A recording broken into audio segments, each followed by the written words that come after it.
Hello aspirants, welcome to Ashavahi app. As you already know that we are providing exclusive current affairs for groups. So రాబోతున్న notifications ని దృష్టిలో ఉంచుకొని ఆశావాహి app వాళ్ళు ఏంటి groups కోసం exclusive current affairs ని provide చేస్తున్నారు. So group 1, group 2, group 3, group 4 for both Telugu states, that is Telangana and Andhra Pradesh.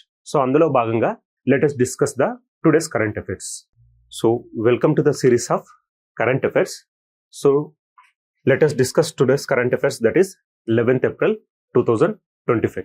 So మనం ఆల్రెడీ డిస్కస్ చేస్తున్నది ఏంటి కరెంట్ అఫైర్స్ అంటే updated version of general studies. So general studies కాన్సెప్ట్ని బేస్ చేసుకొని మనం కరెంట్ ఓరియంటెడ్గా దాన్ని లింకప్ చేసుకుంటే ఎగ్జామినేషన్లో మనకు మంచి మార్క్స్ స్కోర్ చేసే అవకాశం ఉంటుంది.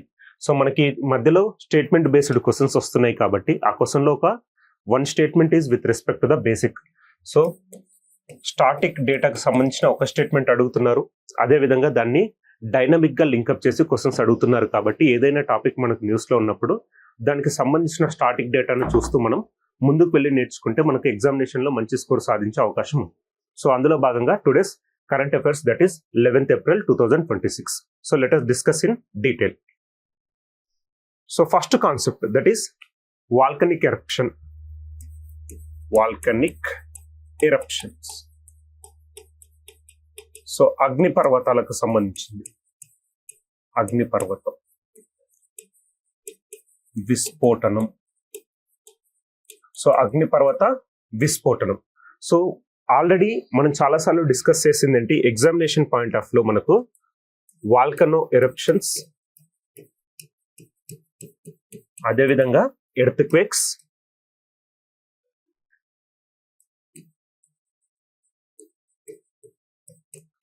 ల్యాండ్ స్లైడ్స్, అవలాంచ్ తదితర డిజాస్టర్స్ న్యూస్ లో ఉన్నప్పుడు అది ఏ ప్రాంతానికి సంబంధించిందో కూడా తెలుసుకోవాలి. సో ఇక్కడ సంబంధించిన అగ్నిపర్వతాలు, అదేవిధంగా భూకంపాలు,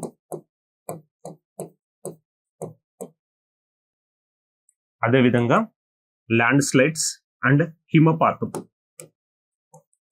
హిమపాతాలు న్యూస్ లో ఉన్నప్పుడు అవి మనకు ఎగ్జామినేషన్ పాయింట్ ఆఫ్ లో చాలా ఇంపార్టెంట్. డిజాస్టర్ మేనేజ్మెంట్ లో కానీ జాగ్రఫీ ఓరియంటేషన్ లో క్వశ్చన్స్ అడగొచ్చు. అందులో భాగంగా మనం ఇప్పటి వరకు కొన్ని భూకంపాల గురించి చూసాం, అదేవిధంగా హిమపాతాలు, అవలాంచెస్ గురించి చూసాం.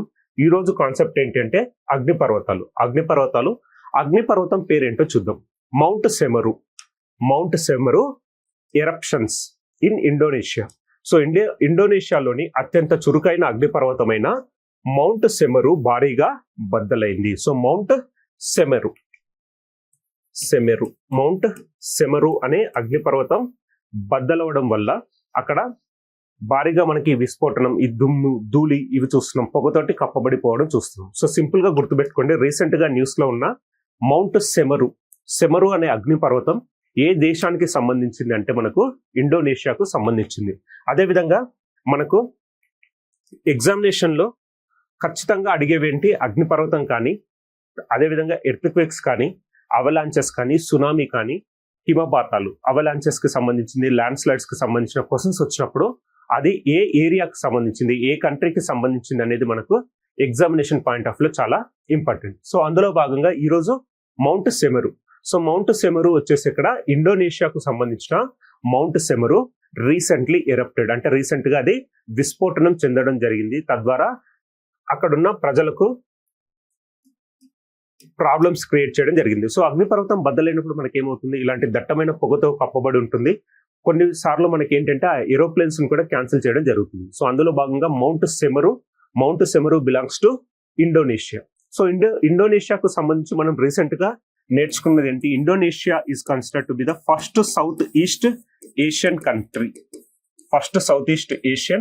Country to impose ban to the under 16 students. ఇది సోషల్ మీడియా పైన అండర్ 16 చిల్డ్రన్ కోసం సోషల్ మీడియా పైన బ్యాన్ విధించిన మొట్టమొదటి south east Asian country to impose ban for the under 16 students with respect to the social media ban ని విధించింది దేశం ఏంటి మనకు ఇండోనేషియా. రీసెంట్ గా మనం ఇండోనేషియాకు సంబంధించిన ఎర్త్ క్వేక్ కూడా డిస్కస్ చేసాం. ఇండోనేషియాకు సంబంధించిన ఎర్త్ క్వేక్ కూడా డిస్కస్ చేయడం జరిగింది. సో ఇండోనేషియాకు సంబంధించిన ఎర్త్ క్వేక్ డిస్కస్ చేసాం. అదేవిధంగా Indonesia is considered to B first south east Asian country to impose ban on social media for under 16 children. So first ఆగ్నేయాసియా దేశం ఏంటి? ఇండోనేషియా. సో సోషల్ మీడియాకు సంబంధించిన సామాజిక మాధ్యమాలకు సంబంధించిన అండర్ 16 అంటే 16 సంవత్సరాల కంటే తక్కువగా ఉండే పిల్లలకు బ్యాన్ విధించిన తొలి ఆగ్నేయాసియా దేశం ఏంటి మనకు? Indonesia. First south east Asian country to impose ban on social media for under 16 children ఏంటి? ఇండోనేషియా. ఈ రోజు ఇండోనేషియా టాపిక్ మనకి ఏంటుంది? Mount Semeru. So mount Semeru అనేది ఏంటి మనకు? వాల్కనిక్ ఎరప్షన్స్, ఒక అగ్నిపర్వతం బద్దలవుతూ న్యూస్ లో నిలిచింది. ఎక్కడికి సంబంధించింది? మౌంట్ సెమరు మనకు ఇండోనేషియాకు సంబంధించింది. Next, Bangladesh to import 200 broad gauge railway coaches from India by 2027. So ఈ రోజు ఉన్న టాపిక్ ఏంటి? Bangladesh and India. So Bangladesh and India, Bangladesh and India relationships. So Bangladesh to import 200 broad gauge railway coaches from India by 2027. Import అంటే ఏంటి? దిగుమతి చేసుకుంటుంది. So 200 broad gauge railway. So import అంటే ఏంటి? దిగుమతి. అంటే బంగ్లాదేశ్ ఏంటి? 200 బ్రాడ్ గేజ్ రైల్వే కోచెస్ ని భారతదేశం నుంచి దిగుమతి చేసుకుంటుంది. సో ఇప్పుడు బంగ్లాదేశ్ మరియు భారత్ మధ్యలో ఉండే ద్వైపాక్షిక సంబంధాల గురించి చూడాలి. బైలాటరల్ అండ్ డిప్లొమాటిక్ రిలేషన్షిప్స్ గురించి డిస్కస్ చేస్తున్నాం. ఇండియాకు సంబంధించిన 200 బ్రాడ్ గేజ్ కోచెస్ ని బంగ్లాదేశ్ దిగుమతి చేసుకుంటుంది. అరౌండ్ 2027 ఎండ్ వరకు మనం 200 కోచెస్ ని బంగ్లాదేశ్ కి ఎక్స్పోర్ట్ చేయాలి. సో బంగ్లాదేశ్ ఏం చేస్తుంది? ఇండియా నుంచి దిగుమతి చేసుకుంటుంది. సో ఇక్కడ ఇండియా అండ్ బంగ్లాదేశ్ మధ్యలో ఈ మధ్య పరిస్థితుల ప్రభావాలను గురించి కూడా ఒకసారి డిస్కస్ చేయాల్సి వచ్చింది. బంగ్లాదేశ్ లో హిందువుల పైన జరుగుతున్న దాడులను ఖండిస్తూ భారతదేశం కూడా ఇలాంటి చర్యలను ఖండించడం జరిగింది. అదేవిధంగా షేక్ హసీనాకు భారతదేశం ఆశ్రయం కల్పించడం పట్ల బంగ్లాదేశ్ కూడా వాళ్ళు అభ్యంతరాలని వ్యక్తం చేయడం జరిగింది. అదేవిధంగా ఐపీఎల్ కి సంబంధించి బంగ్లాదేశ్ ప్లేయర్స్ ని కొనుక్కున్న తర్వాత కూడా మనం విడిచిపెట్టడం జరిగింది. సో ఇలాంటి విపత్కర పరిస్థితుల మధ్యలో మళ్ళీ ఈ ద్వైపాక్షిక చర్చలు ప్రారంభమయ్యాయి. అందులో భాగంగా బంగ్లాదేశ్ ఏంటి? ఇండియా నుంచి ఒక 200 బ్రాడ్ గేజ్ రైల్వే కోచెస్ ని 2027 వరకు దిగుమతి చేసుకుంటుంది అని చెప్పేసి న్యూస్ లో ఉన్న ఒక కాన్సెప్ట్. సో బంగ్లాదేశ్ ఏంటో చూద్దాం. So Bangladesh is importing 200 broad gauge railway coaches from India to be delivered between June 2026 and December 2027. అంటే జూన్ 2026 నుంచి బై ద ఎండ్ ఆఫ్ 2027 వరకు 200 బ్రాడ్ గేజ్ రైల్వే కోచెస్ ని భారతదేశం బంగ్లాదేశ్ కి అప్పగిస్తుంది. aimed at enhancing passenger services and strengthening railway infrastructure. So Bangladesh కి సంబంధించిన railway infrastructure ని మెరుగుపరచుకోవాలన్న ఒక ఉద్దేశంతో వాళ్ళు భారత్ నుంచి 200 బ్రాడ్ గేజ్ రైల్వే కోచెస్ ని దిగుమతి చేసుకుంటున్నారు. సో ప్రయాణికుల సేవలను మెరుగుపరచడం, రైలు మౌలిక సదుపాయాలను బలోపేతం చేయడం లక్ష్యంగా బంగ్లాదేశ్ 2026 జూన్ నుండి 2027 డిసెంబర్ మధ్య డెలివరీ అయ్యేలా భారతదేశం నుండి 200 బ్రాడ్ గేజ్ రైల్వే కోచ్లను దిగుమతి చేసుకుంటుంది. యూరోపియన్ ఇన్వెస్ట్మెంట్ బ్యాంకింగ్ నిధులతో ఈ కోచ్లు భారతదేశంలో తయారు చేయబడుతున్నాయి. దీనికి ఫైనాన్షియల్ అసిస్టెన్స్ ని ప్రొవైడ్ చేస్తున్నది ఎవరు? European investment bank. So European investment bank financial assistance తోటి Bangladesh is importing 200 railway coaches from India in between June 2026 to December 2027. ఎన్ని కోచెస్? అరౌండ్ 200 కోచెస్ ని వాళ్ళు ఇంపోర్ట్ చేసుకోవడం జరుగుతుంది. సో బంగ్లాదేశ్ లో రీసెంట్ గా జరిగిన పరిస్థితులు ఏంటి? బంగ్లాదేశ్ కు సంబంధించింది ఒక వ్యాక్సినేషన్ డ్రైవ్ జరిగింది. వ్యాక్సినేషన్ డ్రైవ్ చిన్నపిల్లల కోసం మిజల్స్ ని మనం తెలుగులో ఏమంటున్నాం? మిజల్స్ ని మనం తట్టు అంటున్నాం. సో రీసెంట్ గా బంగ్లాదేశ్ లో వారి ప్రభుత్వం చిన్నపిల్లల కోసం ఒక మాస్ వ్యాక్సినేషన్ డ్రైవ్ ను తీసుకొని రావడం జరిగింది మిజల్స్ కి అగెనిస్ట్ గా. సో తట్టు అనే డిసీజ్ కి అగెనిస్ట్ గా వాళ్ళు ఒక వ్యాక్సినేషన్ ప్రోగ్రామ్ తీసుకొని రావడం జరిగింది. తట్టు అంటే మనకి ఏంటి? ఒక viral disease. So here measles comes under viral disease. ఓకేనా? అదే విధంగా బంగ్లాదేశ్ కి ఇండియాకు మధ్యలో హిల్సా ఫిష్ ట్రేడింగ్ కూడా ఉంది. Hilsa fish so hilsa fish అంటే మనం తెలుగులో ఏమంటున్నాం, పులస చేప. పులస చేప. సో ఈ పులస చేపకు సంబంధించిన ట్రేడ్ రిలేటెడ్ యాక్టివిటీస్ ని కూడా మనం లాస్ట్ క్లాసెస్లలో చూసాం. సో పులస చేప, హిల్సా ఫిష్ రీసెంట్లీ ఏ ట్రేడ్ ఒప్పందం, ఒక ట్రేడ్ ఒప్పందం బిట్వీన్ ఏ రెండు కంట్రీలు అంటే భారతదేశం మరియు బంగ్లాదేశ్ కు మధ్యలో జరిగే ఒక హిల్సా ఫిష్ ట్రేడ్ గురించి కూడా చూడండి. సో హిల్సా ఫిష్ ఒకటి, ఇంకోటి వ్యాక్సినేషన్ డ్రైవ్. రీసెంట్ గా మిజల్స్ కు సంబంధించిన వ్యాక్సినేషన్ డ్రైవ్ ఎక్కడ జరిగింది, బంగ్లాదేశ్ లో జరిగింది. ఈ రోజు కాన్సెప్ట్ ఏంటి, Bangladesh is importing around 200 broad gauge railway coaches from India by the end of 2027.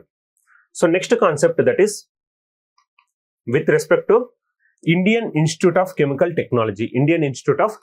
Technology. సో ఇక్కడ మనం ఈ వెహికల్స్ కి సంబంధించిన టైర్స్ ఉన్నాయి కదా, వెహికల్స్ కి సంబంధించిన టైర్స్ ఇవి రన్నింగ్ లో ఉండగానే మనకేంటి అంటే అది ఎనర్జీ ప్రొడ్యూస్ అవుతుంది. అది ఇన్నోవేషన్ ఎవరు తీసుకొచ్చారో చూద్దాం. సో కదులుతున్న వాహనాల టైర్ల నుంచి నిరంతరాయంగా విద్యుత్ను ఉత్పత్తి చేసే సరికొత్త సెల్ఫ్ ఛార్జింగ్ పరికరాన్ని, సో ఇక్కడ ఏంటి, self charging equipment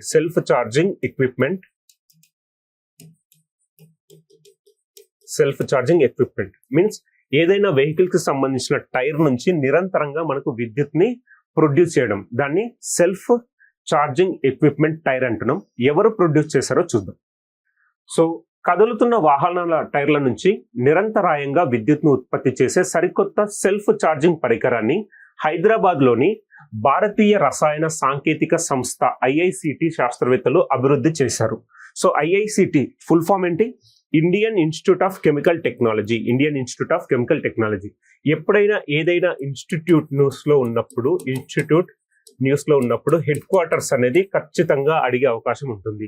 so Hyderabad లో మనకు ఇలాంటి ఇన్స్టిట్యూట్స్ కానీ ఏమున్నాయి, వాటి హెడ్ క్వార్టర్స్ హైదరాబాద్ అనేవి కూడా ఒక దగ్గర రాసుకోవడానికి ప్రయత్నం చేయండి.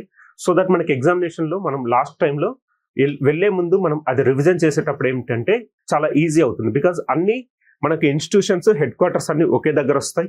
అదే విధంగా మనకు వాల్కెనోస్ అన్ని ఒకే దగ్గర వస్తాయి, ఎర్త్క్వేక్ రిలేటెడ్ అన్ని ఒకే దగ్గర వస్తాయి, బుక్స్ కి సంబంధించిన అన్ని ఒకే దగ్గర వస్తాయి, అవార్డ్స్ కి సంబంధించింది ఒకే దగ్గర వస్తాయి. కాబట్టి ఇలాంటి ఇన్స్టిట్యూషన్స్ ఉన్నప్పుడు మీరు ప్రీవియస్ పేపర్స్ చూడండి, ఖచ్చితంగా ఒక ఇన్స్టిట్యూట్ హెడ్ క్వార్టర్ని అడిగే అవకాశం ఉంది.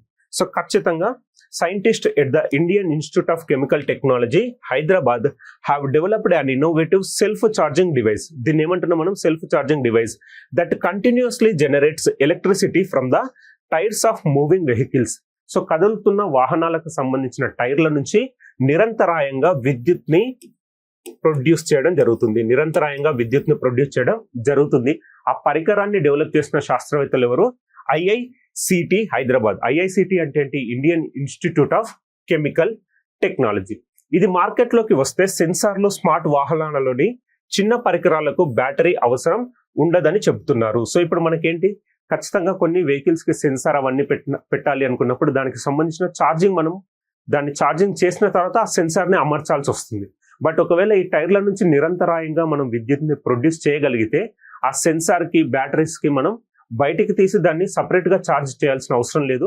బికాజ్ ఈ టైర్ లో నుంచి ప్రొడ్యూస్ అయిన విద్యుత్ తోటే ఆ సెన్సార్స్ కానీ ఆ బ్యాటరీలకు కానీ మనం కనెక్షన్ ఇస్తే అది నిరంతరాయంగా ఛార్జ్ అవుతూ ఉంటుంది. నెక్స్ట్, డాక్టర్ ఉజ్వల్ పాల్ నేతృత్వంలోని పరిశోధక బృందం చేపట్టిన ఈ పరిశోధన వివరాలు తాజాగా అడ్వాన్స్డ్ ఫంక్షనల్ మెటీరియల్స్ జర్నల్లో కూడా ప్రచురితం అయ్యాయి. సో వీళ్ళ ఇన్నోవేషన్ వచ్చేసి ఇది ఒక జర్నల్లో కూడా పబ్లిష్ అవ్వడం జరిగింది. సో సింపుల్ గా గుర్తుపెట్టుకోండి, self charging device that continuously generates electricity from the tyres of moving vehicles. So moving vehicles నుంచి మనకు కంటిన్యూగా విద్యుత్ ప్రొడ్యూస్ అయ్యే పరికరాన్ని కనుగొన్నది ఎవరు, IICT, the Indian Institute of Chemical technology Hyderabad శాస్త్రవేత్తలు కనుగొనడం జరిగింది. ఓకేనా.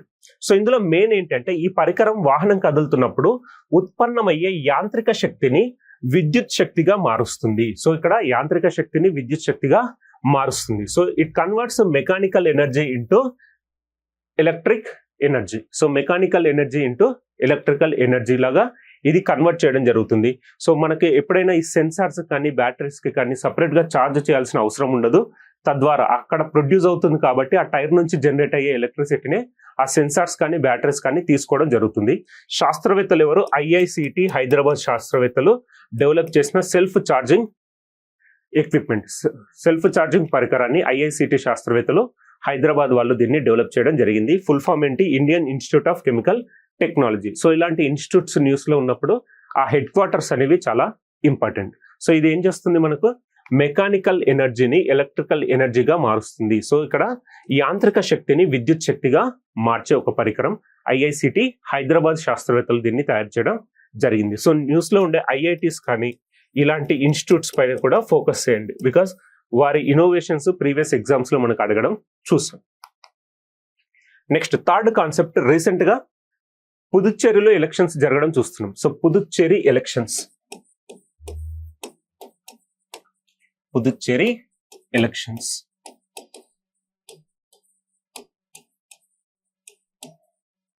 పుదుచ్చేరి ఎలక్షన్స్. ఆ పుదుచ్చేరి ఎలక్షన్స్ లో మనకు ఒక హ్యూమనాయిడ్ రోబోట్ అక్కడ ఎలక్షన్ ఓటు కోసం వస్తారు కదా, మనం ఆ ఓటును వినియోగించుకునే సందర్భంలో అక్కడ ఒక హ్యూమనాయిడ్ రోబోట్ ని ప్రదర్శించడం జరిగింది. సో హ్యూమనాయిడ్ రోబోట్ పేరేంటో చూద్దాం. సో పేరు వచ్చేసి నీలా. సో హ్యూమనాయిడ్ రోబోట్ పేరు నీలా. సో నీలా అనేది రీసెంట్ గా పుదుచ్చేరి ఎలక్షన్స్ లో ఆ ఓటింగ్ మనం ఓట్ క్యాస్ట్ చేసుకోవడం వినియోగించుకోవడానికి వెళ్ళినప్పుడు అక్కడ దర్శనం ఇచ్చిన హ్యూమనాయిడ్ రోబోట్ ని మనం ఏమంటున్నాం? నీలా అంటున్నాం. సో ఇది సాంప్రదాయ దుస్తులలో ముస్తాబు చేయబడినటువంటి నీలా. సో ఇంగ్లీష్ తమిళ్లో కూడా వాళ్ళను విష్ చేయడం జరిగింది. సో ఎవరైతే ఓటు వినియోగం కోసం వచ్చారో వారికి స్వాగతం చెప్తూ వాళ్ళతోటి ఇంగ్లీష్ లో మరియు తమిళ్లో మాట్లాడిన హ్యూమనాయిడ్ రోబోట్ అనమాట. So let us discuss in detail. So Neela is a humanoid robot deployed by Election Commission to welcome and assist voters. So to welcome and assist voters, ఎవరైతే ఓటు వినియోగించుకోవడం కోసం వచ్చారో వాళ్ళను assist చేయడానికి, అంటే వాళ్ళని guide చేయడానికి, at the same time వాళ్ళను wish చేయడానికి వినియోగించిన రోబోట్ పేరు ఏంటి అంటే నీలా, ఏ humanoid robot. The look. She was dressed in traditional attire, saree, to give a homely feel to the high-tech initiative. So, traditionally dressed. Saree lo dressing undadam chustunam. Next, deployment. Neela was deployed at the VOC Government Higher Secondary School polling station in Puducherry during the 2026 Assembly elections. So, Neela recent ga news lo unna humanoid robot ni elections లో వినియోగించారు అంటే Puducherry elections లో వినియోగించడం జరిగింది. ఎప్పుడు? 2026 assembly elections లో భాగంగా ఏప్రిల్లో జరిగిన ఎలక్షన్స్ లో దీన్ని వినియోగించడం జరిగింది. She acts as an interactive assistance to welcome voters, guide them and enhance the overall voting experience.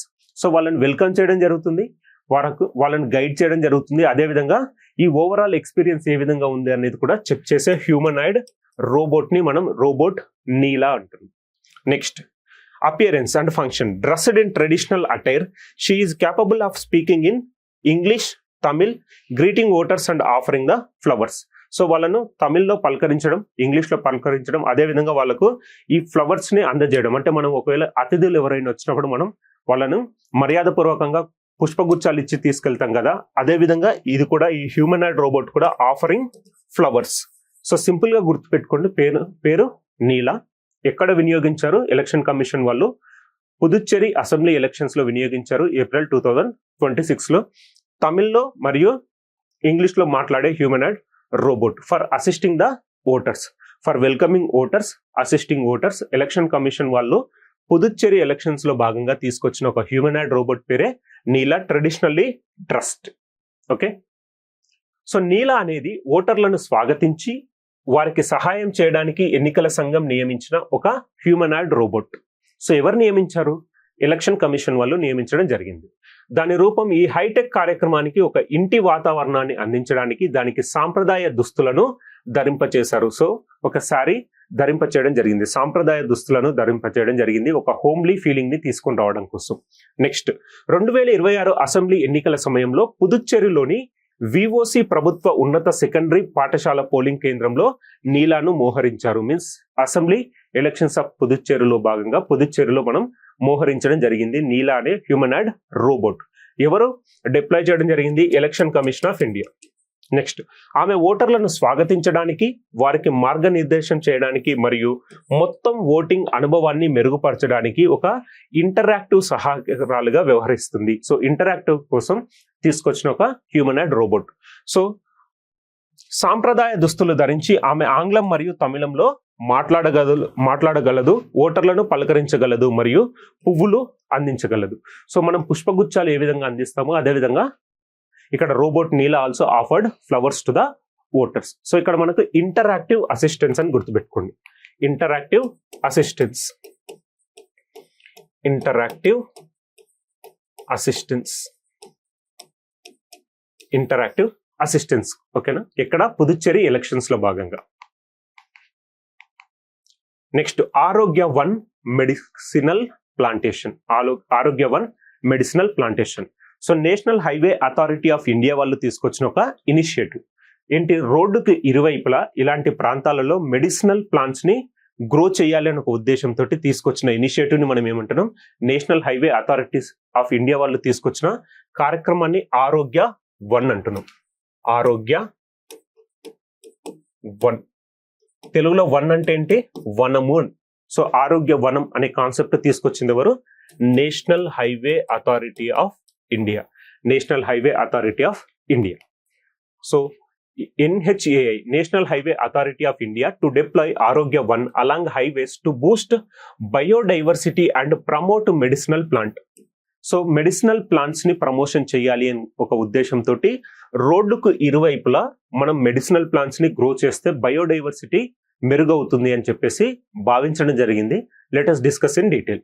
జీవ వైవిధ్యాన్ని పెంపొందించడానికి మరియు ఔషధ మొక్కలను ప్రోత్సహించడానికి జాతీయ రహదారుల వెంబడి ఆరోగ్య వన్ ను అభివృద్ధి చేయనున్న NHAI, national highway authority of India, జీవ వైవిధ్యాన్ని పెంపొందించడం మరియు పర్యావరణ సుస్థిరతను ప్రోత్సహించడం లక్ష్యంగా జాతీయ రహదారుల వెంబడి ఉన్న ఖాళీ స్థలాల్లో ఆరోగ్య వన్ అంటే ఔషధ చెట్ల థీమ్ ఆధారిత తోటలను అభివృద్ధి చేయడానికి భారత జాతీయ రహదారుల అథారిటీ ఒక కొత్త కార్యక్రమాన్ని ప్రకటించింది. సో కార్యక్రమం పేరేంటి, ఆరోగ్య one to grow medicinal plantation. ఔషధ మొక్కలను రోడ్డుకి ఇరువైపులా ఎక్కడైతే ఖాళీ ప్రదేశాలు ఉన్నాయో అక్కడ పెంచడం కోసం, in order to enhance biodiversity, జీవ వైవిధ్యాన్ని మెరుగుపరచడం కోసం తీసుకొచ్చిన ఒక ఇనిషియేటివ్. ఎవరు తీసుకొచ్చారు, NHAI, national highway authority of India వాళ్ళు తీసుకొని రావడం జరిగింది. So the national highway authority of India has announced a new initiative to develop Arogya Van thematic plantations of medicinal trees on vacant land places along national highways in a move aimed at enhancing biodiversity and promoting ecological sustainability.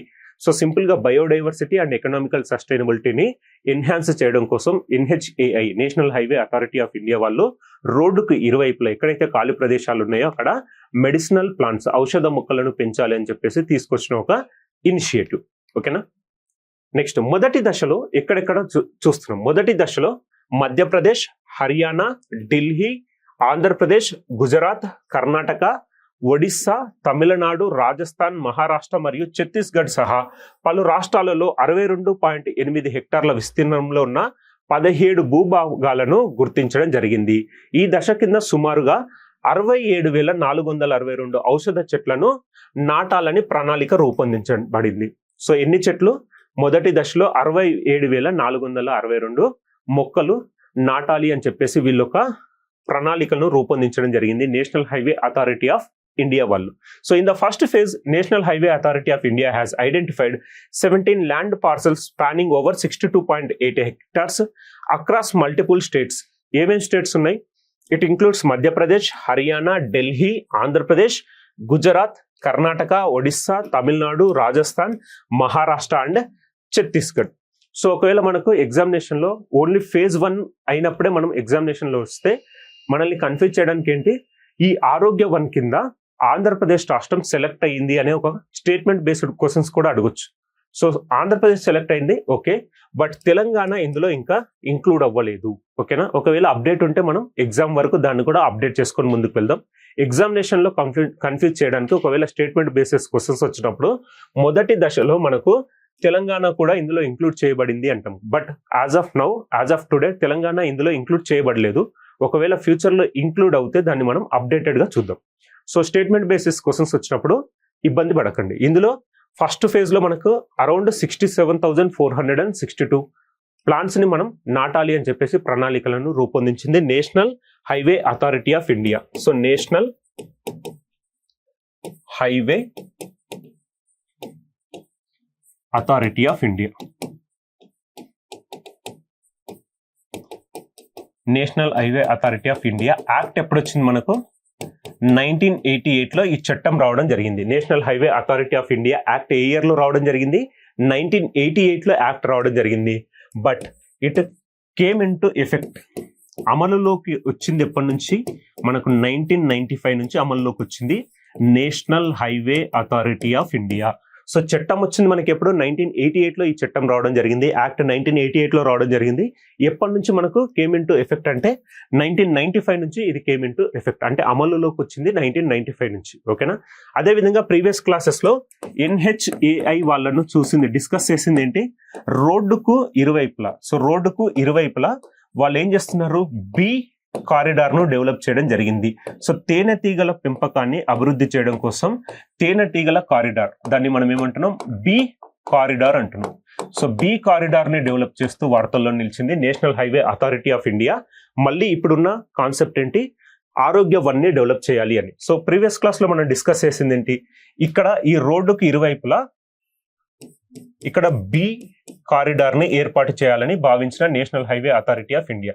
So ఈ రోడ్డుకు ఆనుకొని ఉండే ఆ places లో మనం తేనెటీగల పెంపకాన్ని చేపట్టాలి, అక్కడ పుష్పించే మొక్కలను పెంచాలి, తద్వారా మనం ఈ తేనెటీగల పెంపకాన్ని అభివృద్ధి చేయొచ్చు అని చెప్పేసి ఒక ఇనిషియేటివ్ తీసుకుని రావడం జరిగింది ఒక 10 days బ్యాక్. మళ్ళీ ఇప్పుడు ఆరోగ్య వన్ అంటే మెడిసినల్ ప్లాంటేషన్. సో ఇక్కడ చూడండి, ఎక్కడైతే ఖాళీ ప్లేస్ ఉంటే అక్కడ చెట్లను పెంచాలని చాలా భావించడం జరుగుతుంది. National highway authority of India కానీ, లేకపోతే గవర్నమెంట్ ఆఫ్ ఇండియా కానీ, government of Telangana, government of Andhra Pradesh, so ఇలా ఈ ప్లాంట్స్ ను పెంచాలి అని చెప్పేసి భావించడం ఒక శుభ పరిణామం. బికాస్ మనకు ఫారెస్ట్ కవర్ ఇంక్రీజ్ అవ్వాలి. సో ఫారెస్ట్ కవర్ అంటే అటవీ విస్తీర్ణాన్ని మనం పెంచాలి, ఎట్ ద సేమ్ టైం మనకు బయోడైవర్సిటీ, జీవ వైవిధ్యతను కాపాడాలి. కాబట్టి ఇలాంటి ఇనిషియేటివ్స్ ని మనం తీసుకుంటున్నాం. ఓకేనా? Next concept that is mining and opposing by tribals. So ఒడిస్సాకు సంబంధించిన ఒక బాక్సైట్ మైనింగ్ దానిని వ్యతిరేకిస్తున్న గిరిజనులు. సో అసలు మైనింగ్ ఎక్కడ జరుగుతుంది? Bauxite mining. దాన్ని గిరిజనులు ఎందుకు వ్యతిరేకిస్తున్నారో కూడా చూద్దాం. ఓకేనా?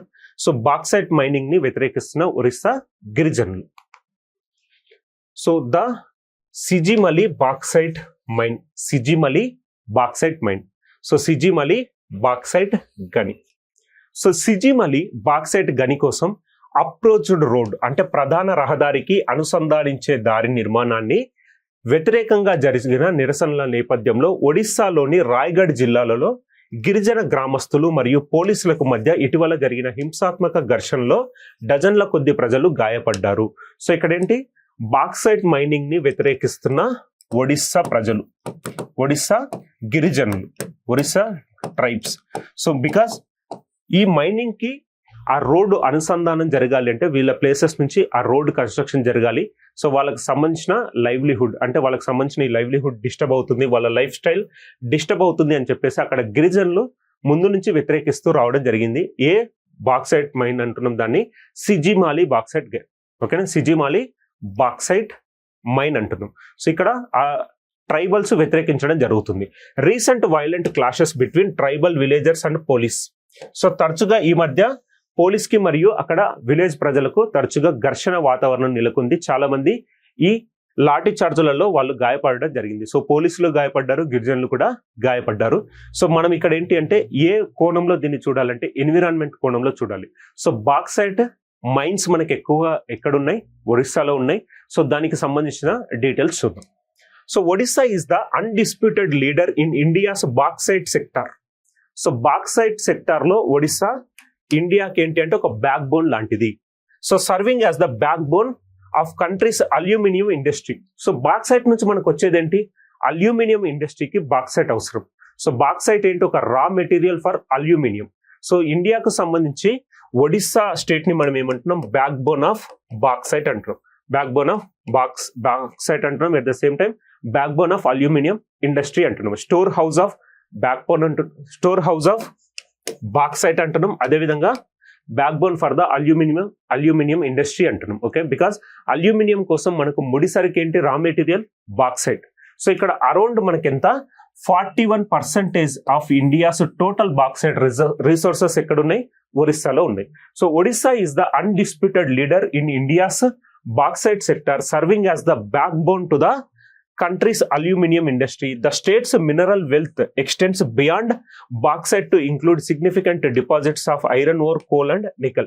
So bauxite తో పాటు ఐరన్ ఓర్ ఉంది, కోల్ ఉంది, and at the same time nickel కూడా మనకు ఒరిస్సాలో లభిస్తుంది. బట్ అరౌండ్ 41% ఆఫ్ బాక్సైట్ మనకు ఎక్కడి నుంచి వస్తుంది, ఒరిస్సా నుంచి రావడం జరుగుతుంది. సో బాక్సైట్ దేనికి, ముడి సరుకు అంటే రా మెటీరియల్, అంటే అల్యూమినియం ఇండస్ట్రీ కోసం raw material.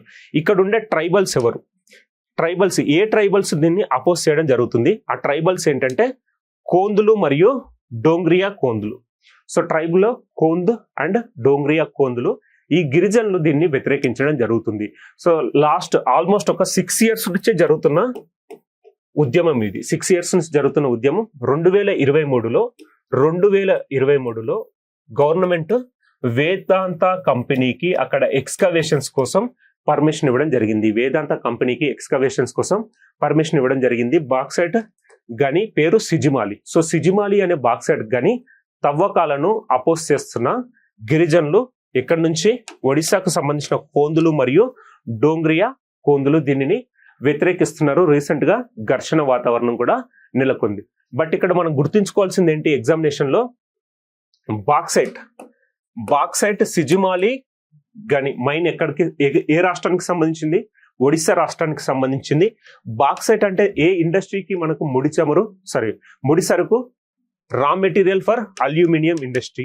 Almost 41% of Indian bauxite మనకి ఎక్కడి నుంచి వస్తుంది, ఒరిస్సా రాష్ట్రం నుంచి రావడం జరుగుతుంది. సో ఒరిస్సా ఈ రీసోర్సెస్ కు ఒక స్టోర్ హౌస్ లాంటిది. So store house for bauxite and it is also considered to be the back bone of aluminium industry. ఇక్కడ ఐరన్ ఓర్ దొరుకుతుంది, కోల్ దొరుకుతుంది, అదేవిధంగా నికెల్ కూడా దొరుకుతుంది. ఈ రోజు మనం డిస్కస్ చేసింది ఏంటి, బాక్సైట్. సో ప్రీవియస్ గ్రూప్ 1 పేపర్లలో తెలంగాణకు సంబంధించి చూస్తే మనకు ఏ స్టేట్ లో ఏ గనులు ఉన్నాయి అనే వాటిపైన కూడా ప్రిలిమినరీలో, గ్రూప్ 1 ప్రిలిమినరీలో క్వశ్చన్స్ రావడం చూస్తున్నాం. Orissa famous for bauxite, iron ఓరా, ఈ విధంగా జార్ఖండ్ కోలా దేనికోసమని. సో మనం ఖచ్చితంగా నేర్చుకోవాల్సిన కాన్సెప్ట్ ఏంటి, ఏ రాష్ట్రం ఏ రిసోర్సెస్ కు ప్రసిద్ధి చెందింది. సో ఏ మినరల్ రిసోర్స్ కి ప్రసిద్ధి చెందింది అనే బేసిస్ లో కూడా ఒక క్వశ్చన్ అడిగే అవకాశం ఉంది. సో ఈ రోజు న్యూస్ లో ఉన్నది మనకు సిజిమాలి బాక్సైట్ గని ఏ రాష్ట్రానికి సంబంధించింది, ఒడిశా రాష్ట్రానికి సంబంధించింది.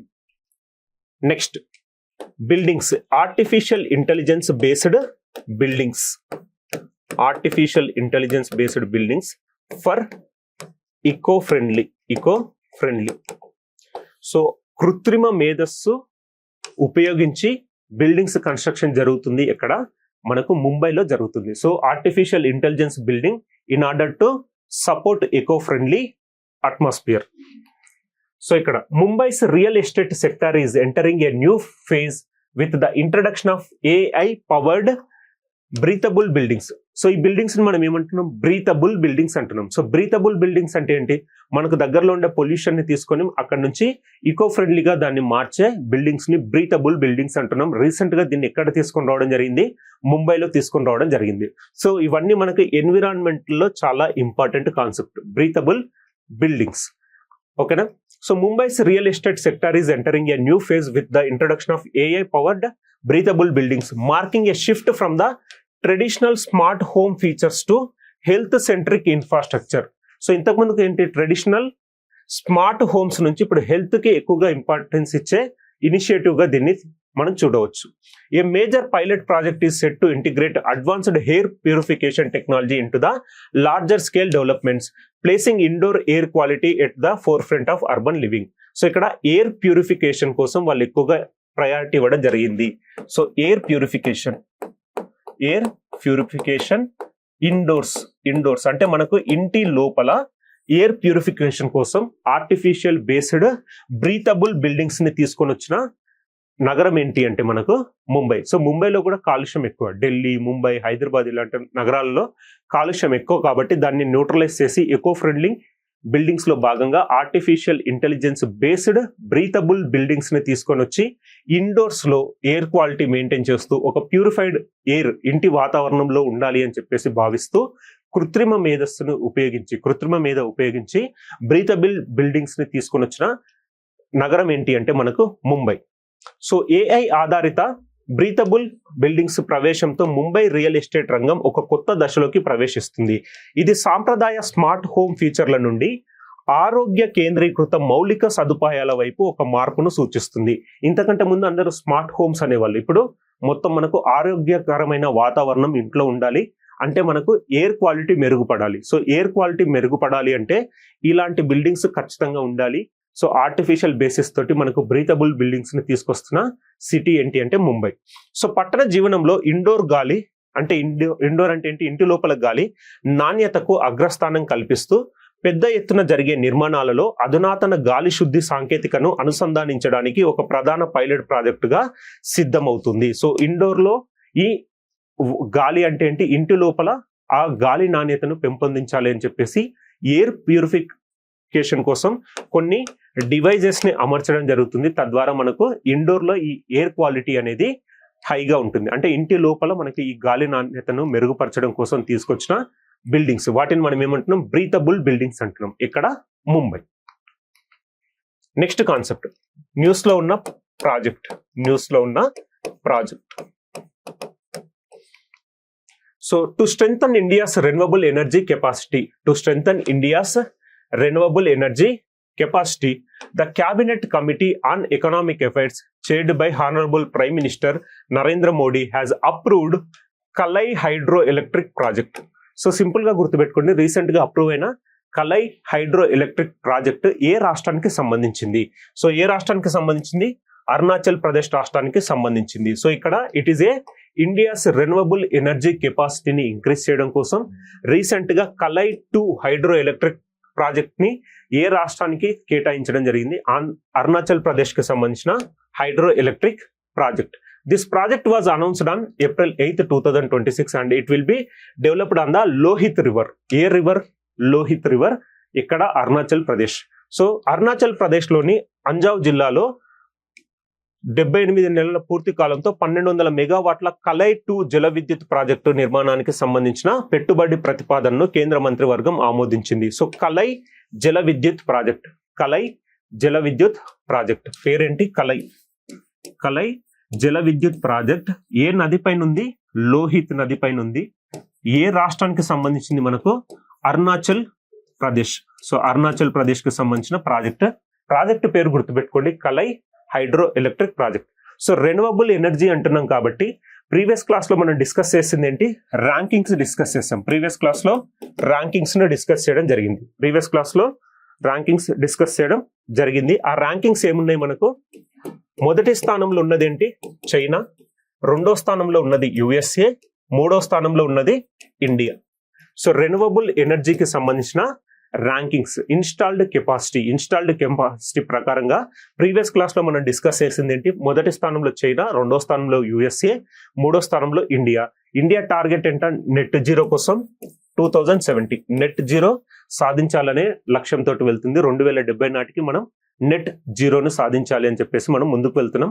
అందులో భాగంగా రెన్యూవబుల్ ఎనర్జీ కెపాసిటీని ఇంక్రీజ్ చేయాలని చెప్పేసి కలై హైడ్రో ఎలక్ట్రిక్ ప్రాజెక్ట్ ఏ రాష్ట్రానికి సంబంధించింది? అరుణాచల్ ప్రదేశ్ రాష్ట్రానికి సంబంధించింది. మరియు ఇక్కడ ఏ నది పైన అంటే లోహిత్ నది పైన దీనిని నిర్మాణం చూస్తున్నాం. So next project Himsetu.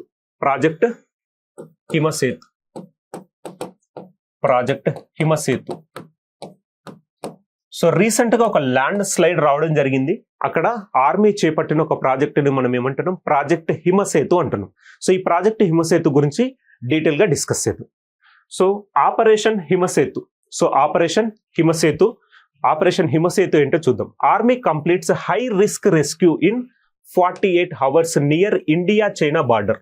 So India China border లో ఇండియన్ ఆర్మీ వాళ్ళు తీసుకొచ్చినాక ఆపరేషన్ ని మనం ఏమంటున్నాం? హిమసేతు అంటున్నాం. So the Indian army launched operation Himsetu to rescue over 1,400 tourists and locals in northern Sikkim after landslides and a bridge collapse near Lache disrupted connectivity. So ఇక్కడ India China బార్డర్లో దాదాపుగా 1,400 మంది ఎవరైతే ఈ ప్రయాణికులు టూరిస్టులు చిక్కుకున్నారో నార్థన్ సిక్కిం నుంచి వాళ్ళను కాపాడే ఇండియన్ ఆర్మీ ఆపరేషన్ పేరే మనం ఆపరేషన్ హిమసేతు అంటున్నాం. సో 48 గంటల్లో వాళ్ళు రెస్క్యూ చేయడం జరిగింది. సో ఆపరేషన్ హిమసేతు భారత్ చైనా సరిహద్దు సమీపంలో 48 గంటల్లో అత్యంత ప్రమాదకరమైన రెస్క్యూ ఆపరేషన్ను భారత సైన్యం పూర్తి చేసింది. సో లాచెన్ సమీపంలో, ప్రాంతం గుర్తుపెట్టుకోండి, లాచెన్ సమీపంలో కొండ చర్యలు విరిగిపడడం అంటే ఏంటి? Land slides. సో కొండ చర్యలు విరిగిపడడం అంటే మనకు land slides. So India China బార్డర్లో మనం నార్థన్ సిక్కిం అంటే సిక్కింకి ఉత్తర సిక్కింలో మనం ల్యాండ్ స్లైడ్స్ చూడడం జరిగింది, కొండ చర్యలు విరిగిపడడం చూడడం జరిగింది. తద్వారా మనకు ట్రాన్స్పోర్టేషన్ కి కూడా అక్కడ ఉండే బ్రిడ్జ్ కూడా కూలిపోవడం జరిగింది. సో వాళ్ళని రెస్క్యూ చేయాలని చెప్పేసి భారత సైన్యం తీసుకొచ్చిన ఆపరేషన్ ని మనం ఏమంటున్నాం? ఆపరేషన్ హిమసేతు అంటున్నాం. సో లాచన్ సమీపంలో కొండ చర్యలు విరిగిపడడం, వంతెన కూలిపోవడంతో రవాణాకు అంతరాయం ఏర్పడిన తర్వాత ఉత్తర సిక్కింలో చిక్కుకుపోయిన 1,400 మందికి పైగా పర్యాటకులు స్థానికులను రక్షించడానికి భారత సైన్యం ఆపరేషన్ హిమసేతును ప్రారంభించింది. తీవ్రమైన వాతావరణం, మంచు కురుస్తున్నప్పటికీ సైన్యం 48 గంటల్లోనే వేగవంతమైన తరలింపును పూర్తి చేసింది. So operation Himsetu. సో అక్కడ ల్యాండ్ స్లైడ్ రావడం జరిగింది ఇండియా చైనా బార్డర్ లో. సో ఆర్మీ అక్కడ తీసుకొచ్చిన ఆపరేషన్ హిమసేతు వల్ల అక్కడ చిక్కుపోయిన దాదాపుగా 1,400 మంది స్థానికులను మరియు పర్యాటకులను రక్షించిన ఇండియన్ ఆర్మీ. ఓకేనా? ప్రాజెక్ట్ హిమసేతు. అవలాంచే వేరే, కొండ చర్యలు వేరే. అవలాంచే అంటే ఏంటి? మంచు మొత్తం జారిపోయి జోజిలా పాస్ దగ్గర చూసాం. అవలాంచే అంటే ఏంటి? ల్యాండ్ స్లైడ్ అంటే ఏంటి? ఇక్కడ కొండ చర్యలు విరిగిపడడం లేదా ఆ ల్యాండ్ అనేది కోతకు గురవడం. అదేవిధంగా మంచు కూడా కోతకు గురైతే ఆ మంచు కూడా మొత్తం ఆ రోడ్డు పైకి రావడం జరుగుతుంది, అక్కడ మంచు విరిగి పడడం జరుగుతుంది, అంటే ఆ మంచుతో కప్పబడిపోతాయి ఇవన్నీ. సో దాన్ని మనం అవలాంచే అంటున్నాం. సో అవలాంచే అంటే హిమపాతం, ల్యాండ్ స్లైడ్. ఓకేనా? ల్యాండ్ స్లైడ్ వేరే, మనకు అవలాంచే వేరే. అవలాంచే రీసెంట్ గా మనం ఎక్కడ డిస్కస్ చేసాం? జోజిలా పాస్ దగ్గర డిస్కస్ చేసిందే అవలాంచే. So next concept. సో 1952 మొట్టమొదటిసారిగా India versus England test match జరిగినప్పుడు ఇండియా తన మొదటి విజయాన్ని నమోదు చేయడం జరిగింది. ఎప్పుడు ఇండియా తన టెస్ట్ క్రికెట్ చరిత్రలో 1952లో మొట్టమొదటిసారిగా ఒక విజయాన్ని నమోదు చేయడం జరిగింది. ఆ జట్టులో సభ్యుడైన ఒక వ్యక్తి మరణించడం జరిగింది. ఈయన ఇప్పటి వరకు మొట్టమొదటి టెస్ట్ గెలిచిన జట్టులో జీవించి ఉన్న వ్యక్తి ఈయననే ఉండడం జరిగింది. సో ఆయన కూడా చనిపోవడం జరిగింది. ఆయన ఎవరో చూద్దాం. సో భారతదేశపు మొట్టమొదటి టెస్ట్ విజేత జట్టులో మిగిలి ఉన్న చివరి సభ్యుడు చింగల్పుట్ దొరైస్వామి. సో పేరేంటి? దొరైస్వామి గోపీనాథ్ 96 ఏళ్ల వయసులో కన్నుమూశారు. సో చెన్నైలో ఈయన కన్నుమూయడం జరిగింది. ఓకేనా? So Gopinath. So Chengalpet Doraiswamy Gopinath, the last surviving member of India's first ever test winning team has passed away at the age of 96. So మనం 1932 నుంచి భారతదేశం ఇండియన్ క్రికెట్ టెస్ట్ క్రికెట్ ఆడడం స్టార్ట్ అయింది. బట్ 20 సంవత్సరాల వరకు అసలు విజయాన్ని నమోదు చేయలేకపోయింది. బట్ 1952లో మొట్టమొదటిసారిగా ఇంగ్లాండ్తో టెస్ట్ ఆడినప్పుడు ఇండియా గెలవడం జరిగింది. ఆ జట్టులోని సభ్యులలో చివరిగా బ్రతుకున్న వ్యక్తి దొరైస్వామి. ఆయన కూడా రీసెంట్ గా కన్నుమూయడం జరిగింది. ఓకేనా? ఈ రోజు కాన్సెప్ట్స్ ఒకసారి మనం రీకాల్ చేస్తే, సో నెంబర్ 1 మౌంట్ సెమరు అగ్నిపర్వతం ఏ దేశానికి సంబంధించింది? ఇండోనేషియాకు సంబంధించిన mount Semeru. So next, Bangladesh to import 200 broad gauge railway coaches from India by the end of 2027. 2027 నాటికి 200 బ్రాడ్ గేజ్ రైల్వే కోచెస్ ని దిగుమతి చేసుకోనున్న బంగ్లాదేశ్. ఎక్కడి నుంచి? ఇండియా నుంచి దిగుమతి చేసుకోనున్న బంగ్లాదేశ్. నెక్స్ట్, మూవబుల్ టైర్స్ నుంచి మనం ఎనర్జీ అంటే ఎలక్ట్రిసిటీని ప్రొడ్యూస్ చేసే పరికరాన్ని డివైస్ చేసింది IICT, Indian Institute of Chemical technology, Hyderabad వాళ్ళు. దీన్ని ఏమంటున్నాం మనం?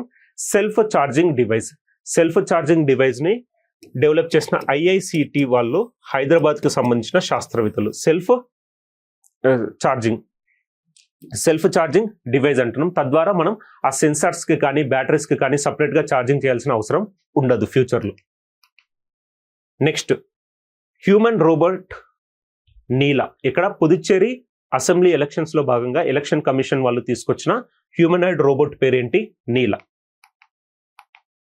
నెక్స్ట్ ఆరోగ్య వన్ మెడిసినల్ ప్లాంటేషన్ ని ఎంకరేజ్ చేయాలని చెప్పేసి NHAI వాళ్ళు, national highway authority of India వాళ్ళు రోడ్డుకి ఇరువైపులు ఎక్కడ ఖాళీ ప్లేస్ ఉంటే అక్కడ ఈ మెడిసినల్ ప్లాంటేషన్ ని గ్రో చేయాలి. ఆ ప్రాజెక్ట్ పేరు ఏమంటున్నాం? ఆరోగ్య వన్. ఆరోగ్య వనం పేరుతో దీన్ని ముందుకు తీసుకొని వెళ్ళడం జరుగుతుంది. మొదటి ఫేజ్ లో దాదాపు 67,462 ఔషధ మొక్కలను పెంచబోతున్నారు. అందులో సెలెక్ట్ అయిన తెలుగు రాష్ట్రం ఏంటి? ఆంధ్రప్రదేశ్. నెక్స్ట్ బాక్సైట్ గని. సో బాక్సైట్ గని ఇది సిజిమాలి బాక్సైట్ గని. సిజిమాలి బాక్సైట్ గని ఎక్కడుంది? మనకు ఒడిశాకు సంబంధించింది. సో అక్కడ 2023లో వేదాంత గ్రూప్ వాళ్ళకు ఎక్స్కవేషన్స్ కోసం పర్మిషన్ ఇవ్వడం జరిగింది. ఇప్పుడు ఆ రోడ్డు కనెక్షన్ వేయడంతో అక్కడ ఉన్న గిరిజనులు దీనిని అపోజ్ చేయడం జరుగుతుంది. సో బాక్సైట్ అంటే ఏ ఇండస్ట్రీకి ముడి సరుకు? మనకు అల్యూమినియం ఇండస్ట్రీకి ముడి సరుకు. దాదాపు 41% బాక్సైట్ మనకు భారతదేశానికి ఒరిస్సా నుంచే వస్తుంది. Next breathable buildings. Artificial intelligence based, కృత్రిమ మేధస్సుతో బేస్ చేయబడిన బ్రీతబుల్ బిల్డింగ్స్ ని తీసుకొచ్చిన నగరం ఏంటి? మనకు Mumbai. Next Kalai hydro electric project ఏ రాష్ట్రానికి సంబంధించింది? అరుణాచల్ రాష్ట్రానికి సంబంధించింది. ఏ నది పైన ఉంది? మనకు లోహిత్ నది పైన కన్స్ట్రక్షన్ చేయబోతున్నారు. Next operation Himsetu. Operation Himsetu India China బార్డర్లో చిక్కుకుపోయిన పర్యాటకులను మరియు స్థానికులను రక్షించిన భారత సైన్యం వాళ్ళు తీసుకున్న పేరేంటి? ఆపరేషన్ హిమసేతు. అక్కడ ల్యాండ్ స్లైడ్స్ రావడం వల్ల అక్కడ ఆ బ్రిడ్జ్ కానీ అవన్నీ కూలిపోవడం, రవాణాకు ఆటంకం ఏర్పడడం జరిగింది. సో 48 గంటల్లో రక్షించిన భారత సైన్యం. ఆపరేషన్ పేరేంటి? ఆపరేషన్ హిమసేతు. నెక్స్ట్ 1952 మొట్టమొదటి విజయాన్ని నమోదు చేసిన టెస్ట్ జట్లోని చివరి సభ్యుడు, బ్రతుకున్న సభ్యుల్లో చివరి సభ్యుడు, ఆయన కూడా మరణించడం జరిగింది. ఆయన పేరు దొరైస్వామి గోపీనాథ్. చెన్నైలో తుది శ్వాస విడవడం జరిగింది. సో ఈరోజు కరెంట్ అఫైర్స్ ఇవ్వండి. ఒకసారి మీరు ఒక 2 minutes తీసుకొని అవి అన్ని చదవండి. So that will do MCQs. So MCQs ని మనం చేద్దాం. సో ఈరోజు మొదటి question. So first question, which institute developed the self charging device that generates electricity from moving vehicle tyres? So first question ఏంటి? కదులుతున్న వాహనాల టైర్ల నుండి విద్యుత్ను ఉత్పత్తి చేసే సెల్ఫ్ ఛార్జింగ్ పరికరాన్ని ఏ సంస్థ అభివృద్ధి చేసింది?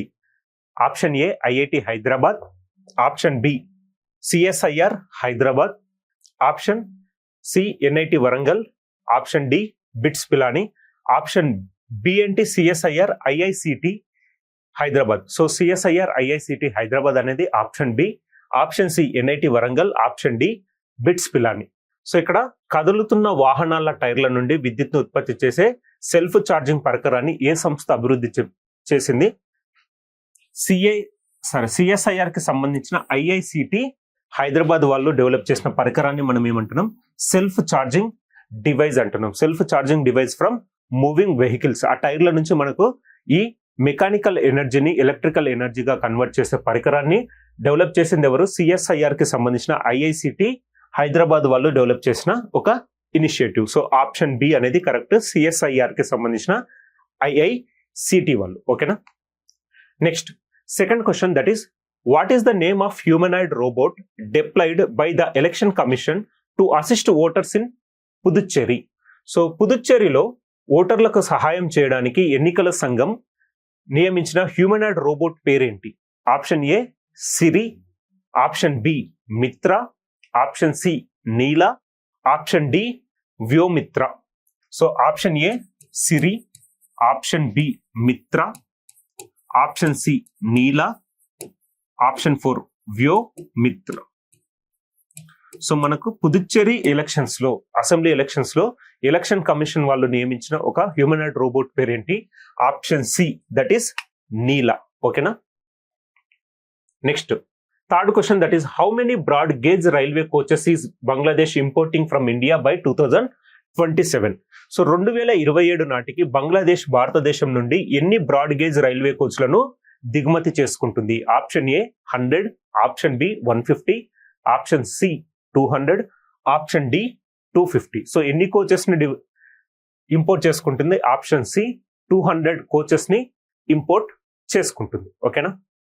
Next fourth question, that is the Arogya Van initiative by NHAI, national highway authority of India, focus on developing plantations of which type of trees? ఏ టైప్ ఆఫ్ ట్రీస్ ని ప్లాంటేషన్ కోసం తీసుకుంటుంది? NHAI చేపట్టిన ఆరోగ్య వన్ కార్యక్రమం ఏ రకమైన చెట్ల పెంపకంపై దృష్టి పెడుతుంది? ఏ రకమైన చెట్ల పెంపకంపై దృష్టి పెడుతుంది? Option A teak trees, means టేకు చెట్లు. Next option B fruit bearing trees, పండ్ల చెట్లు. నెక్స్ట్ ఆప్షన్ సి ఔషధ మొక్కలు, that is medicinal plants. Option 4 ornamental plants, means అలంకరణ కోసం ఉపయోగించే మొక్కలు, అలంకరణ కోసం ఉపయోగించే మొక్కలు. సో టేకు చెట్ల కోసమా, లేకపోతే పండ్ల చెట్ల, లేకపోతే ఔషధ మొక్కల, లేకపోతే ఆర్నమెంటల్ ట్రీస్ అంటే అలంకరణ కోసం ఉపయోగించే ఆ మొక్కల అని అడుగుతున్నారు. NHAI ఆరోగ్య వనానికి సంబంధించిన ఏ రకమైన చెట్లను వీళ్ళు పెంచాలి అనుకుంటున్నారు, ఏ రకమైన మొక్కలను తీసుకొని రావాలనుకుంటున్నారు? Option C, that is medicinal plants. Medicinal plants అంటే తెలుగులో ఏమంటున్నాం? ఔషధ మొక్కల కోసం తీసుకొచ్చిందే ఆరోగ్య వనం అనే ఒక కార్యక్రమం. Next that is fifth question, in which country did active volcano mount సెమరు recently erupt? So చురుకైన అగ్నిపర్వతమైన మౌంట్ సెమరు ఇటీవల ఏ దేశంలో బద్దలైంది, ఏ దేశంలో విస్ఫోటనం చెందడం చూస్తున్నాం? Option A Japan, option B Philippines, option C Indonesia, option 4 Italy. So option 1 Japan, option B Philippines, option C Indonesia, option D Italy. So correct option ఏంటి మనకు? Mount Semeru belongs to Indonesia, that is option C Indonesia. So Japan లో recent గా మనం ఒక earthquake ను చూడడం జరిగింది. అదే విధంగా ఫిలిప్పీన్స్ లో మనము ఈ స్టేట్ ఆఫ్ హార్మోన్స్ క్లోజ్ వల్ల మనకి ఏం చూస్తున్నాం? ఈ ఇంధన ఎమర్జెన్సీని విధించిన మొదటి దేశం ఏంటి మనకు? ఫిలిప్పీన్స్. అదేవిధంగా మౌంట్ సెమరు ఉన్న దేశం ఏంటి మనకు? ఇండోనేషియాకు సంబంధించిన అగ్నిపర్వతం mount Semeru. Next sixth question, that is which city is introducing AI powered breathable buildings to improve indoor air quality? So ఇంటి లోపల గాలి నాణ్యతను మెరుగుపరచడానికి ఏ నగరం ఆర్టిఫిషియల్ ఇంటెలిజెన్స్, కృత్రిమ మేధ ఆధారిత బిల్డింగ్స్ ని, ఆ బిల్డింగ్స్ పేరేమంటున్నాం? బ్రీతబుల్ బిల్డింగ్స్ ని ప్రవేశపెడుతుంది? So option A Delhi, option B Mumbai, option C Bengaluru, option D Chennai. Option D Chennai, option D Chennai. So ఢిల్లీయా, ముంబైయా, బెంగళూరా, చెన్నైయా? So breathable AI based breathable buildings ని తీసుకొస్తున్న నగరం ఏంటి? Delhi, Mumbai, Bengaluru, Chennai. So correct option వచ్చేసి మనకు ముంబై. సో ముంబై వాళ్ళు తీసుకొస్తున్నది ఏంటి? ఆర్టిఫిషియల్ బేస్డ్ బ్రీతబుల్ బిల్డింగ్స్ తీసుకొస్తున్నారు. అందులో ఎయిర్ ప్యూరిఫికేషన్ కోసం మనం ప్యూరిఫైర్లను వాళ్ళు అమర్చడం జరుగుతుంది. తద్వారా ఇంటి ఆవరణంలోని, సో ఇంటి లోపల గాలి పరిశుభ్రమైన గాలి ఉంటుంది. సో మనం గాలి నాణ్యతను మెరుగుపరచడం కోసం తీసుకొస్తుంది బ్రీతబుల్ బిల్డింగ్స్. ఎవరు తీసుకొస్తున్నారు? మనకు ముంబై నగరం వాళ్ళు తీసుకొస్తున్నారు. Next seventh question, that is on which river will the Kalai hydro electric project to be developed in Arunachal Pradesh? Arunachal Pradesh లోని కలై జల విద్యుత్ ప్రాజెక్టును ఏ నదిపై నిర్మించనున్నారు? సో సుబాన్సిరి రివరా, లోహిత్ నదియా? లోహిత్ నది, సుబాన్సిరి నది, సియాంగ్ నది మరియు దిబాంగ్ నది. సో ప్రాజెక్ట్ పేరేంటి మనకు? కలై టు జల విద్యుత్ ఏ నది పైన ఉంది? సుబాన్సిరి నది, ఆప్షన్ బి లోహిత్ నది, ఆప్షన్ సి సియాంగ్ నది, ఆప్షన్ డి దిబాంగ్ నది. So Dibang river, Siang river, Lohit river, Subansiri river. అసలు మనకు కలై జల విద్యుత్ ప్రాజెక్ట్ ఏ రాష్ట్రానికి సంబంధించింది? అరుణాచల్ రాష్ట్రానికి సంబంధించింది. ఏ నది పైన ఉంది మనకు? లోహిత్ నది పైన ఉంది. ఆప్షన్ బి అనేది కరెక్ట్. లోహిత్ నది పైన మనం నిర్మించనున్న కలై జల విద్యుత్ ప్రాజెక్ట్ అరుణాచల్ ప్రదేశ్ కు సంబంధించి. Next, what was the name of Indian army's rescue operation in north Sikkim of following landslides? So కొండ చర్యలు విరిగిపడిన తర్వాత ఉత్తర సిక్కింలో భారత సైన్యం చేపట్టిన రెస్క్యూ ఆపరేషన్ పేరేంటి? Operation Sahayata, operation Sahayata. Next operation Himsetu, option B operation Himsetu, option C operation Maitri, next option 4 operation Ganga. So recent గా భారత సైన్యం నార్త్ సిక్కింలో తీసుకొచ్చిన ఒక ఆపరేషన్ పేరేంటి అంటే operation Sahayata, operation Himsetu, operation మైత్రి, ఆపరేషన్ గంగా. ఇది ఇండియా చైనా బార్డర్ లో సంభవించిన ఆ ల్యాండ్ స్లైడ్స్, కొండ చర్యలు విరిగిపడడంతో ఆ బ్రిడ్జ్ రవాణా వ్యవస్థ పూర్తిగా స్తంభించిపోవడంతో 48 గంటల్లో రెస్క్యూ చేసిన ఒక ఆపరేషన్ పేరు operation Himsetu, that is option B. Next Chengalpet Doraiswamy Gopinath who passed away recently was the last surviving member of which historic team?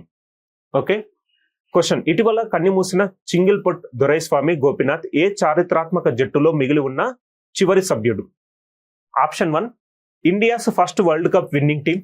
So మొదటిసారి వరల్డ్ కప్ గెలిచిన టీంలో మెంబరా, లేదా India's first Olympic hockey team మెంబరా? సో ఇండియాకు సంబంధించిన ఒలింపిక్ హాకీ టీం మెంబరా? అదేవిధంగా India's first ever test winning cricket team సభ్యుడా, లేకపోతే India's first Davis cup team మెంబరా? సో ఇండియాకు సంబంధించిన మొట్టమొదటి డేవిస్ కప్ లో సభ్యుడా, లేదా ఇండియా టెస్ట్ క్రికెట్ చరిత్రలో నమోదు చేసిన తొలి విజయంలోని జట్టు సభ్యుడా, లేదా ఇండియాకు ఒలింపిక్స్ లో పార్టిసిపేట్ చేసిన హాకీ టీం సభ్యుడా, లేదా India's first world cup winning team లోని సభ్యుడా అని అడుగుతున్నారు. సో ఆప్షన్ సి అనేది correct, that is India's first ever test winning cricket team.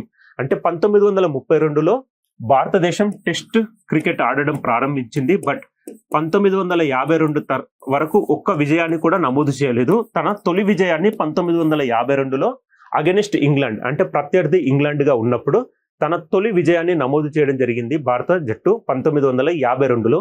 ఆ జట్టులోని బ్రతుకున్న సభ్యులలో చివరి సభ్యుడు ఎవరు? మనకు దొరైస్వామి గోపీనాథ్. ఆయన కూడా రీసెంట్ గా చెన్నైలో తుది శ్వాస విడవడం జరిగింది. సో కరెక్ట్ ఆప్షన్ ఏంటి? India's first ever test winning cricket టీంలోని సభ్యుడు. Next last question, that is 10th question. The self charging device developed by IICT converts dash energy into electrical energy. So IICT అభివృద్ధి చెందిన self charging పరికరం ఏ శక్తిని విద్యుత్ శక్తిగా మారుస్తుంది? సో ఏ శక్తిని విద్యుత్ శక్తిగా మారుస్తుంది? సోలార్ ఎనర్జీని విద్యుత్ శక్తిగా మారుస్తుందా, కెమికల్ ఎనర్జీని విద్యుత్ శక్తిగా మారుస్తుందా, మెకానికల్ ఎనర్జీని విద్యుత్ శక్తిగా మారుస్తుందా, థర్మల్ ఎనర్జీని విద్యుత్ శక్తిగా మారుస్తుందా? సో సౌర శక్తిని మనకు విద్యుత్ శక్తిగా మారుస్తుందా, లేదా రసాయన శక్తిని విద్యుత్ శక్తిగా మారుస్తుందా, లేకపోతే యాంత్రిక శక్తిని విద్యుత్ శక్తిగా మారుస్తుందా, లేదా థర్మల్ ఎనర్జీని మనం ఎలక్ట్రికల్ ఎనర్జీగా మారుస్తుందా? IICT recently developed a self charging device that converts mechanical energy into electrical energy. యాంత్రిక శక్తిని విద్యుత్ శక్తిగా మారుస్తుంది. దాన్ని option C, that is mechanical ఎనర్జీని ఎలక్ట్రికల్ ఎనర్జీ లాగా మారుస్తున్న పరికరాన్ని డెవలప్ చేసింది ఐఐసిటి హైదరాబాద్ వాళ్ళు. ఓకేనా? సో ఈరోజు సంబంధించింది ఏప్రిల్ 11th కి సంబంధించిన కరెంట్ అఫైర్స్ డిస్కస్ చేసాం, ఎంసీక్యూస్ డిస్కస్ చేసాం. సో ఖచ్చితంగా మీరు చేయాల్సిన పని ఏంటంటే revision, give more priority to the revision. So all subject ని తరచుగా రివైజ్ చేస్తూ ఉండండి. ఎగ్జామినేషన్ లో మనకు రివిజన్ కి చాలా ప్రాముఖ్యత ఉంది. So don't give up revision. So revision చేస్తూ ఉండండి, టైం టు టైం రివైజ్ చేస్తూ ఉండండి మీరు చదివిన టాపిక్స్. సో అది సబ్జెక్ట్స్ అయినా సరే, కరెంట్ అఫైర్స్ అయినా సరే. Will move and meet again. So మళ్ళీ నెక్స్ట్ సెషన్ లో కలుద్దాం.